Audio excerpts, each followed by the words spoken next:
اگر آپ لوہار ہیں تو آپ کو، نواز شریف کی بات نہیں کر رہا، اگر آپ لوہار ہیں تو آپ کو تھوڑی کم تنخواہ مل رہی، اگر آپ انڈسٹریلسٹ ہیں تو آپ کو بہت زیادہ پیسے مل رہے ہیں، اور اگر آپ مزارع ہیں تو آپ بس اتنی روٹی آپ کو مل جاتی ہے کہ آپ زندہ رہ رہے ہیں. ایسے ہی تو اس سے پھر نتیجہ یہ ہوتا ہے کہ زندگی میں جو بھی مواقع ہیں وہ ڈٹرمن ہو رہے ہیں کہ ہم کام کیا کرتے ہیں. اگر ہم کام تقسیم کار کے اندر، اس ہائرارکی کے اندر کوئی ایسا کام کرتے ہیں جس سے ہمیں بہت دولت ملتی ہے تو ہمارے لیے بہت سارے دروازے کھل جاتے ہیں. اور اگر کوئی ایسا کام کر رہے ہیں جس میں ہمیں کوئی خاص پیسے مل ہی نہیں رہے، کوئی خاص دولت مل ہی نہیں رہی، کوئی سماج کی جو کل پیداوار ہو رہی ہے اس میں سے بہت ایک چھوٹا سا حصہ مل رہا ہے، تو ہماری زندگی پھر جہنم کی طرح ہی ہو جاتی ہے، اس سے بہتر نہیں ہوتی. تو اس وجہ سے جو سماج کے اندر یہ تقسیم کار ہے، ڈویژن آف لیبر ہے، محنت کی تقسیم کار ہے، اس کو سمجھنا انتہائی ضروری ہے. سب سے پہلے آئیے کچھ چیزیں میں آسان کر دیتا ہوں. مارکسزم میں ہم کچھ ٹرمیں استعمال کرتے ہیں. ایک ٹرم ہم استعمال کرتے ہیں پروڈکٹیو فورسز، پیداواری قوتیں. یہ تھوڑا سا مشکل سا لفظ ہے، آسان کر دیتے ہیں. اس سے مطلب یہ ہے ٹیکنالوجی. ٹیکنالوجی تو سب سمجھتے ہیں نا کیا ہوتا ہے، کہ سماج کے اندر کیا لیول ہے ٹیکنالوجی کی. پروڈکٹیو فورسز اور ٹیکنالوجی میں کوئی خاص فرق نہیں. ٹیکنالوجی سے میری مراد صرف یہ نہیں کہ کمپیوٹرز کہ کتنے کمپیوٹر پڑے، تمام ٹیکنالوجی. یہ بھی ایک ٹیکنالوجی ہے نا کہ کھیتی باڑی کیسے کرنی. یہ بھی ایک مخصوص وقت میں انسان نے سیکھا کہ کھیتی باڑی کی ٹیکنالوجی کیا ہے، لوہے کو کس طرح پگھلا سکتے ہیں. یہ بھی ایک مخصوص وقت میں ٹیکنالوجی تھی. اب یہ جب ٹیکنالوجی تبدیل ہوتی ہے، اس کو ہم کہتے ہیں پروڈکٹیو فورسز، پیداواری قوتوں میں تبدیلی، یا اس کو آسان لفظوں میں آپ یہ کہیں گے کہ ٹیکنالوجیکل بیسس آف سوسائٹی کے اندر تبدیلی. جو سماج کے اندر ٹیکنیک کی بنیاد ہے اس کے اندر تبدیلی. دوسری ٹرم تو میں آلریڈی متعارف کرا چکا ہوں، ریلیشنز آف پروڈکشن، یعنی کہ پیداواری تعلقات. وہ رشتے، وہ تعلقات جو پیداوار کے عمل میں پیدا ہوتے ہیں. آیا کہ آپ کو کس قسم کا کام کرتے ہیں، اس میں سے کیا آپ کو معاوضہ ملتا ہے. پھر پراپرٹی، ملکیت آپ سمجھیں گے بڑا سادہ سا کانسیپٹ ہے. یہ ٹیلی فون ہے، آپ کہہ سکتے ہیں یہ میری ملکیت ہے، یہ میری پراپرٹی ہے، میں نے اس کو جیب میں رکھا ہوا ہے. آپ اعتراض نہیں کر سکتے کہ اس کو جیب میں کیوں رکھا ہوا ہے، کیونکہ یہ میری پراپرٹی ہے، میں اس کا جو مرضی کروں. آپ یہ نہیں کہہ سکتے اس کو فون کرو، اس کو فون نہ کرو، کیونکہ یا اس کو اس طرح استعمال نہ کرو، اس طرح جو بھی اس کا استعمال ہے وہ میری مرضی، کیونکہ یہ میری ملکیت ہے. چاہے میں اس کو ادھر سے نیچے پھینک دوں، آپ کہیں کیوں پھینکا، انہوں نے کہا تینوں کی میری ملکیت ہے. تو اس کو ہم کہیں گے نجی ملکیت، پرائیویٹ پراپرٹی. یہ میری پرائیویٹ پراپرٹی ہے. اب حیران ہو گئی یہ بات سن کر، اس ٹیلی فون میں تو کوئی ایسی خاصیت نہیں ہے جس کے نتیجے میں یہ میری نجی ملکیت بنی. دوبارہ بات کرتا ہوں، اس ٹیلی فون میں کوئی ایسی خاص بات نہیں ہے جس کے نتیجے میں یہ میری ملکیت بنی. یہ کسی اور کی، اگر کوئی اور جا کے مارکیٹ سے یہ خرید لیتا تو اس کی ملکیت ہو جاتی. سیدھی سی بات ہے نا. اس کا مطلب یہ ہے کہ جب ہم کہتے ہیں کہ ہم ایک ایسے سماج میں رہتے ہیں جہاں ملکیت ہے، تو جو چیز ملکیت ہے، چاہے وہ زمین ہو، وہ فیکٹری ہو، وہ ٹیلی فون ہو، وہ کچھ بھی ہو، جو چیز ملکیت ہے، یہ اس کا ملکیت ہونا اس کی خاصیت نہیں ہے، بلکہ کیا چیز ہے، ہمارا آپس کا ایک معاہدہ ہے، ہمارا آپس کا ایک تعلق ہے. اس سے میری کیا مراد ہے؟ اس سے میری مراد یہ کہ ہم نے، سماج نے یہ طے کیا کہ فلاں چیز ملکیت ہے. اس کا مطلب یہ ہے کہ یہ ملکیت بھی ایک سماجی رشتہ ہے. کنفیوز تو نہیں ہو رہے؟ سمجھ آ رہی میں کیا کہہ رہا ہوں؟ کہ آپ نے اور میں نے فیصلہ کیا ہے یہ ٹیلی فون یہاں پہ پڑا ہے، آپ کو پتا ہے یہ کسی کی ملکیت ہے، میں اس کو اٹھا نہیں سکتا. اگر آپ کو نظر آئے گا تو آپ کہیں گے او کامریڈ جی یہ آپ کا فون پڑا اٹھائیے. ایسے ہی ہے نا. اگر آپ اٹھا لیں گے تو پورا سماج آپ کو کہے گا ہے چوری کی تھی، بڑا غلط کیا، یہ تو تمہارا تھا نہیں. اس کا مطلب ہے ملکیتی رشتے بھی در حقیقت سماجی رشتے. زمین کا ملکیت ہونا ایک سماجی رشتہ. کس کے درمیان؟ ایک طرف اس کے درمیان جو زمین کا مالک ہے جس کو ہم خان کہیں گے، اور اس کے درمیان جو کہ خان کے لیے کام کرتا ہے. اسی رشتے کے نتیجے میں زمین ملکیت ہے. کیا خدا تعالیٰ نے، کیا اللہ تعالیٰ نے زمین کو ملکیت بنا کے پیدا کیا؟ نہیں۔ کیا خدا تعالیٰ نے جنگلات کو ملکیت بنا کے پیدا کیا؟ نہیں۔ کیا تمام قدرت ہمیشہ سے کسی نہ کسی کی ملکیت تھی؟ نہیں۔ قدرت تو ہم سے بہت زیادہ پرانی ہے، ہم تو اس میں نئے نئے آئے ہیں، ہمیں تو انسان کو تو 2 لاکھ سال سے زیادہ نہیں ہوئے، قدرت تو اس سے بہت ملینز آف ایئرس پرانی ہے۔ ہم سے پہلے ڈائناسور بھی پھرتے تھے اس دنیا میں، اب وہ ختم ہی ہو گئے، ان کی صرف ہڈیاں ملتی ہیں، ایسے ہی ہے نا۔ ایک ایسا وقت بھی تھا کہ جب انسان اس دنیا میں پھرا کرتے تھے اور کوئی بھی زمین، کوئی بھی دریا، کوئی بھی درخت، کوئی بھی پھول کی ٹہنی، کوئی بھی چیز کسی کی بھی ملکیت نہیں تھی، بلکہ سب کی ہی ملکیت تھی۔ جب کوئی چیز سب کی ملکیت ہوگی تو وہ کسی کی ملکیت نہیں ہوگی۔ تو قدرت کسی کی ملکیت نہیں تھی، یہ ہم نے تقسیم کیا قدرت کو، اور ہم نے یہ کہا یہ حصہ زمین میرا، وہ حصہ زمین تیرا، یہ حصہ زمین، ان لوگوں کو کوئی حصہ نہیں ملے گا زمین میں۔ یہ ہم نے تقسیم کیا، یہ خدا تعالیٰ سے نظام نہیں پیدا ہوا، یہ انسانوں نے پیدا کیا۔ کتنے سارے ہسٹورینز ہیں، وہ آپ کو تاریخ بتا کے اٹھا کے بتا سکتے ہیں کہ یہ ملکیتی نظام کب پیدا ہوا، وہ یہ بھی آپ کو بتا سکتے ہیں۔ کہاں سے شروع ہوا، وہ یہ بھی آپ کو بتا سکتے ہیں۔ مثال طور پہ وہ آپ کو یہ بتا سکتے ہیں کہ اس کی اپنی تاریخ، جبکہ انسانوں کی تاریخ 2 لاکھ سال ہے، ملکیت کی تاریخ محض 10,000 سال پرانی، 10-12 ہزار سال سے زیادہ نہیں ہے۔ اور ملکیت کی بھی کئی شکلیں رہیں۔ پرانے زمانے میں سب سے پہلی شکل یہ تھی جس کو ہم قبائلی ملکیت کہتے ہیں۔ قبائلی ملکیت آپ جانتے ہوں گے، آپ سمجھتے ہوں گے کہ وہ کسی کی نجی ملکیت نہیں، بلکہ وہ پورے کے پورے قبیلے کی اجتماعی ملکیت ہے۔ وہ سردار کی ملکیت نہیں، وہ خان کی ملکیت نہیں، وہ کس کی ملکیت ہے؟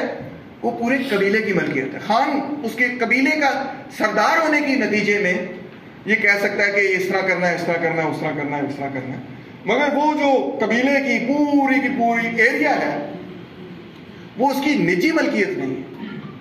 جب بھی اس نے کوئی فیصلہ کرنا ہے اس نے قبیلے سے پوچھنا ہے، قبیلے کے وڈیروں، پرانے زمانے میں قبیلے سے پوچھنا ہے کہ اس کے ساتھ کیا کیا ہے، اور قبیلے کے اندر خود اس زمانے کے اندر کوئی طبقاتی تقسیم نہیں تھی۔ پھر آہستہ آہستہ ہم نے تاریخ میں یہ دیکھا کہ قبیلے کے اندر ایک طبقاتی تقسیم آنی شروع ہوئی۔ وہ جو پہلے قبیلے کے استاد تھے، بڑے تھے، وڈیرے تھے، خان تھے، وہ اب نجی مالک بننا شروع ہو گئے اس قبائلی زمین پر۔ انہوں نے اس قبائلی زمین کو توڑنا شروع کیا، انہوں نے کہا یہ حصہ صرف میرا ہے، قبیلے کا نہیں، میرا ہے۔ اور آہستہ آہستہ انہوں نے پورے قبیلے کی زمین کو تقسیم کر کے، تو ایک قبیلے کے ایک حصے نے اس زمین پر قبضہ کر لیا، اجارہ داری قائم کر لی، اور دوسرے حصے کو بالکل زمین سے محروم کر دیا۔ جو حصہ زمین سے مکمل طور پہ محروم ہو گیا، وہ اب حصہ مجبور ہو گیا کہ وہ ان لوگوں کے لیے کام کرے جن کے پاس زمین ہے۔ ایسے ہی ہے، اس کو بعد میں اور سمجھاؤں گا۔ تو اس طرح آپ کو یہ سمجھ آئی کہ ملکیت کوئی قدرتی چیز نہیں ہے، ملکیت انسانوں نے خود پیدا کی ہے تاریخ کے ایک مخصوص مرحلے میں۔ اس ملکیتی نظام کو جب آپ اکٹھا کرتے ہیں تو اسی کو ہم کسی بھی سماج کے معاشی نظام یا اقتصادی نظام کہیں گے۔ اس کا مارکسی ٹرم ہے موڈ آف پروڈکشن۔ اب یہ بڑی مشکل سی ٹرم ہے، موڈ آف پروڈکشن، طرز پیداوار اس کا ترجمہ ہوا۔ طرز پیداوار کا آسان طریقہ یہ ہے، ہمیں اپنی ووکیبلری بھی اپڈیٹ کرنی ہے۔ آسان لفظوں میں کیا ہوا؟ معاشی نظام۔ روز ہم بات کرتے ہیں ٹی وی پہ معاشی نظام، تو یہی ٹرمینالوجی بہتر ہے جو کہ لوگوں کو سمجھ آتی ہے۔ موڈ آف پروڈکشن کا مطلب ہے معاشی نظام۔ اب اگلی ٹرم ہے مینز آف پروڈکشن۔ اس کا ترجمہ بنا ذرائع پیداوار۔ مینز کا مطلب ہے ذریعہ، پروڈکشن کا مطلب پیداوار۔ پیداوار کرنے کے لیے کچھ چیزوں کی ضرورت ہوتی ہے۔ مثال کے طور پہ اگر آپ نے زرعی پیداوار کرنی ہے تو زمین کے بغیر زرعی پیداوار تو نہیں ہو سکتی، اناج تو نہیں اگایا جا سکتا۔ اگر آپ کے پاس زمین ہی نہیں، آپ زرعی پیداوار نہیں کر سکتے۔ اگر آپ نے کوئی اور کام کرنا ہے تو آپ کو ہو سکتا ہے ہتھوڑی چاہیے ہو سکتا ہے آپ کو رمبا چاہیے ہو سکتا ہے آپ کو کچھ اور اسپیڈ چاہیے ہو، کوئی ٹولز وغیرہ آپ کو چاہیے ہوں گے. اگر وہ آپ کے کنٹرول میں نہیں ہے, اگر وہ آپ کے پاس ہے ہی نہیں, وہ میرے کنٹرول میں آ جائے, زمین بھی میں اپنے کنٹرول میں لے لوں, یا فرض کریں پانی میں اپنے کنٹرول میں لے لوں, کسی طرح میں کوئی 4 فوجی کھڑے کر کے یہ کہوں سارا پانی جو ہے میرے کنٹرول میں, اب آپ کی مجبوری بن گئی. پانی حاصل کرنے کے لیے آپ کو میرے پاس آنا پڑے گا. اب میں ڈکٹیٹ کر سکتا ہوں کہ کیا کرنا ہے آپ نے, کیا نہیں کرنا. اس کا مطلب ہے ذرائع پیداوار جن لوگوں کے کنٹرول میں ہوتے ہیں, در حقیقت سوسائٹی بھی ان لوگوں کے کنٹرول میں آ جاتی ہے, باقی سب ان لوگوں کے کنٹرول میں آ جاتے ہیں. تو مینز آف پروڈکشن کا مطلب ہوا معاشی ذرائع. اچھا, اس کے بعد ایک کانسیپٹ ہے ایلینیشن کا, اس کا اردو میں ترجمہ ہے بیگانگی. یہ بھی کوئی مشکل کام نہیں, بہت آسان مسئلہ ہے. بیگانگی کا مطلب یہ ہے کہ جب آپ کو یہ بتایا جائے, سماج یہ فیصلہ کرے کہ اس زمین پہ آپ کا کوئی تعلق نہیں, اس پانی کے ساتھ آپ کا کوئی تعلق نہیں, یہ پانی میری نجی ملکیت ہے. اب کیونکہ وہ میری نجی ملکیت بن گئی ہے تو آپ اس پانی سے, اس زمین سے کیا ہو گئے؟ بیگانہ ہو گئے, ایلینیٹ ہو گئے, علیحدہ ہو گئے. بلکہ نہ ہی صرف یہ, جو چیز آپ پیدا کریں گے اب اس زمین پر جس کا میں مالک ہوں, اس پیداوار کا مالک کون ہوگا؟ آپ نہیں ہوں گے, میں ہوں. پیدا آپ نے کی ہے, مگر کیونکہ زمین کا مالک میں ہوں تو اس زمین میں سے جو پیداوار ہوگی اس پیداوار کا مالک بھی میں ہوں گا. اور اس پیداوار کا مالک اگر میں ہوں تو اس کا مطلب یہ کہ آپ جس چیز کو آپ نے پیدا کیا اس سے آپ کیا ہے؟ بیگانہ ہے. آپ نے اپنا خون پسینہ ایک کیا مٹی کے اندر, مگر جو چیز اس مٹی میں سے جو پھل نکلا وہ کس کا ہوا؟ زمین کے مالک کا, اس کا نہیں ہوا جس نے محنت کی. تو اس کو ہم کہتے ہیں ایلینیشن, بیگانگی. اس کو تھوڑا آگے اسکپ کرتے ہیں, آگے چلتے ہیں. اب ہم یہ دیکھتے ہیں کہ تاریخ کے اندر آہستہ آہستہ سماج کا جو ٹیکنالوجیکل بیسس ہے, جس کو ہم پیداواری قوتیں کہتے ہیں, وہ تبدیل ہونی شروع ہو جاتی ہے, بڑھتی چلی جاتی ہے. ایک وقت تھا کہ جب انسانوں نے سب سے پہلے یہ عمل سیکھا کہ زراعت کی ٹیکنالوجی کیا ہے, کہ زرعی پیداوار کیسے کی جاتی, کھیتی باڑی کیسے کی جاتی. سائنسدان ہمیں یہ بتاتے ہیں کہ یہ اس طرح سے لوگوں کو پتہ چلا کہ جب وہ جاتے تھے کسی علاقے کے اندر اور وہاں سے جا کے بیج لے کر آتے تھے جو وہ کھا جاتے تھے, تو اس رستے میں بیج تھیلیوں میں وہ لے کے آتے تھے, وہ گر جاتا تھا کہیں پہ, جہاں پہ وہ گرتا تھا وہاں پہ وہی والا پودا اگنا شروع ہو جاتا تھا. جب وہی والا پودا اگنا شروع ہوا تو انسان کو احساس ہوا کہ اگر تھوڑا سا میں بیج بچا لوں اور اس بیج کو زمین میں ڈال دوں تو وہی پودا اگ جائے گا, وہ بیج دوبارہ سے کئی اور بیج بن جائیں گے, ایک بیج سے کئی بیج بن جائیں گے, اور وہ پھر میں کھا بھی سکوں گا. تو اس طرح کر کے پھر اس کو سمجھ آئی کہ اس پہ پانی ڈالوں گا تو اور بہتر ہو جائے گا, اس پہ ہل چلاؤں گا تو اور بہتر ہو جائے گا. آہستہ آہستہ لوگوں نے یہ سیکھا. آج سے تقریباً 3000 سال پہلے لوگوں نے یہ بھی سیکھا, کہیں 3000, کہیں 2000, کہیں اس سے بھی 5000 سال پہلے لوگوں نے یہ سیکھا کہ لوہا سب سے پہلے تانبے کو کس طرح سے پگھلانا ہے, پھر ٹن اور تانبے کو مکس کر کے انہوں نے کاپر اور تانبے کو کاپر اور ٹن کو مکس کر کے انہوں نے برونز یعنی کہ تانبا بنایا. یہ ٹیکنالوجی سیکھی. پھر اس کے بعد انہوں نے جب اس چیز کو سمجھ لیا کہ برونز کیسے بنایا جاتا ہے, اس کو ہم برونز ایج کہتے ہیں. ایک پورا پیریڈ ہے ہسٹری کا جس میں انسانیت جو ہے اس کے پاس جو ویسلز تھے, اس کے پاس جو چیزیں تھیں, ہتھیار تو وہ نہیں بنا سکتے تھے کیونکہ تانبا اتنا سخت نہیں ہے کہ وہ ہتھیار کے طور پہ استعمال ہو. ہتھیار کے لیے ہم کیا استعمال کرتے تھے؟ لوہے کے ہتھیار, پتھر کے ہتھیار. اس کو ہم پتھر کا دور کہتے ہیں.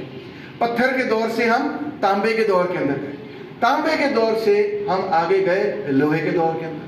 اب لوہے کو جب ہم نے پگھلانا سیکھ لیا تو ہم نے ایسے ہتھیار بنانے شروع کر دیے جو بہت اسٹرانگ تھے. جب سٹیل بنانا ہم نے سیکھ لیا تو ہمیں یہ پتہ چلا کہ سٹیل نہ صرف ایک اوزار کے طور پہ کام کر سکتی ہے, ایک ہتھیار کے طور پہ بھی کام کر سکتی ہے. لہٰذا جن لوگوں کے پاس سٹیل تھی, جن قوموں کے پاس سٹیل تھی, جن قوموں نے سٹیل ہتھیار بنانے شروع کر دیے, انہوں نے ان قوموں کو تباہ برباد کر دیا جن کے پاس پتھر کے ہتھیار تھے یا لکڑی کے ہتھیار تھے, ان کو ختم کر دیا. پھر اس کے بعد آگے جا کے ہم نے, اسکپ کر رہا ہوں مگر آپ کو سمجھ آ رہی ہے, توپ بنانی سیکھ لی اسی لوہے سے. ہم نے اور قسم کے کام سیکھ لیے، اور پھر چلتے چلتے آپ دیکھیں کہ ہم نے جدید صنعتی نظام قائم کر لیا، ہم نے صنعت سیکھ لی، ہم نے لوہے کی مشینیں بنانی شروع کر دی، اور ایک پورا صنعتی انقلاب۔ اب جیسے جیسے یہ ٹیکنالوجی چینج ہو رہی تھی تو اس کے نتیجے میں جو محنت کی تقسیم کار تھی وہ بھی چینج ہو رہی تھی۔ اب نئے نئے قسم کے شعبے بننے شروع ہو گئے، نئے نئے قسم کے پیشے پیدا ہو گئے۔ وہ شعبہ کہ جس کے اندر لوگ لوہے کو پگھلائیں گے، جس کو آئرن مونگر یا لوہار بولیں گے آپ، یہ ایک نیا شعبہ پیدا ہو گیا، پہلے تو نہیں تھا، ٹھیک ہے نا جی۔ تو اس طرح کر کے پھر اس کے ساتھ ایک سماج نے فیصلہ کرنا تھا کہ اب لوہار کی محنت ہمارے لیے کتنی ضروری ہے۔ تو سماج نے یہ بھی فیصلہ کرنا تھا کہ کل پیداوار کا کتنا حصہ لوہار کو دیا جائے گا، کتنا حصہ سونار کو دیا جائے گا، کتنا حصہ کمی کو دیا جائے گا، کتنا حصہ کمہار کو دیا جائے گا، کتنا حصہ چمار کو دیا جائے گا، کتنا حصہ فلاں کو زمیندار کو دیا جائے گا، کتنا حصہ اس کو دیا جائے گا، کتنا حصہ اس کو دیا جائے گا۔ کس نے یہ فیصلے کیے؟ ظاہری بات ہے جو زیادہ طاقتور تھے ان کے فیصلے زیادہ اہمیت رکھتے تھے، اور جو کمزور تھے ان کے فیصلے کم اہمیت رکھتے تھے۔ اور جو نیا شعبہ تھا وہ سماج کے لیے جتنا ضروری اور اہم تھا اتنا ہی بڑا حصہ سماج کا اس کو مل رہا تھا۔ آج فار ایگزامپل کمپیوٹر انجینئر کو زیادہ پیسے ملیں گے، کیوں؟ کیونکہ وہ شعبہ اہم شعبہ ہے ہماری سوسائٹی کے۔ تو اس طرح سے جب ٹیکنالوجی میں تبدیلی آئی تو پورے سماج کے اندر تبدیلی آئی، پوری ڈویژن آف لیبر یعنی محنت کی تقسیم کار میں تبدیلی آئی، پورے سماج کے سٹرکچر ڈھانچے کے اندر تبدیلی آئی، اور وہ ٹیکنالوجی کی وجہ سے پورے ڈھانچے کے اندر جو تبدیلی آئی اسی کے نتیجے میں پھر جو سماجی پورے کا پورا ڈھانچہ تھا اس میں بھی تبدیلی آئی۔ اس کو ہم کہیں گے سوشل ریولوشن۔ ایک چھوٹی سی مثال آپ کو دیتا ہوں کہ جب انسان صرف خانہ بدوش تھا، جب اس کو زرعی ٹیکنالوجی اس کے پاس نہیں تھی، تو اس پیریڈ کے اندر سوسائٹی قبیلوں کے لحاظ سے چلتی پھرتی رہتی تھی، خانہ بدوش رہتی تھی۔ اور جب سماج کو یا انسان کو یہ ٹیکنالوجی سمجھ آئی کہ ہم اناج کس طرح اگا سکتے ہیں، ہم کھیتی باڑی کیسے کر سکتے ہیں، تو وہی ٹرائبس جو پہلے پھرتی ٹرتی رہتی تھی انہوں نے فیصلہ کیا کہ ہم ایک جگہ رہیں گے جہاں پہ ہم ایگریکلچر کریں گے، جہاں پہ ہم زراعت کریں گے۔ تو انہوں نے سب سے پہلے شہر بنانے شروع کیے، اور انسانی تاریخ میں جب پہلے شہر بنے تو پہلی بڑی بڑی حکومتیں اور ریاستیں قائم ہونے شروع ہوئی، پوری سوسائٹی چینج ہوتی ہوئی نظر آئی، سوسائٹی کا نقطہ نظر چینج ہوتا ہوا نظر آیا۔ اور یہ ہم جب اپنی تاریخ پڑھتے ہیں اس کے اندر، تاریخ کے اندر ہمیں نظر آتا ہے یہ تضاد کہ ایک طرف وہ طرز زندگی جس کے اندر ہم خانہ بدوش تھے، اور دوسری طرف وہ طرز زندگی جس کے اندر ہم سیٹل ہو کے رہنا چاہتے تھے، ان کے درمیان ہزاروں سالوں کی لڑائی رہی، ہزاروں۔ یہ انقلاب تھا مگر یہ انقلاب اس طرح کر کے پھیلا ہوا تھا، کئی وقت پورے ایک ہسٹوریکل پیریڈ پہ پھیلا ہوا تھا جس میں یہ ٹرانزیشن ہوئی کہ خانہ بدوش سوسائٹی جو ہے وہ سیٹلڈ ایگریکلچر میں تبدیل ہوئی۔ ایک مثال دے رہا ہوں، کئی اور مثالیں اس کی موجود ہیں۔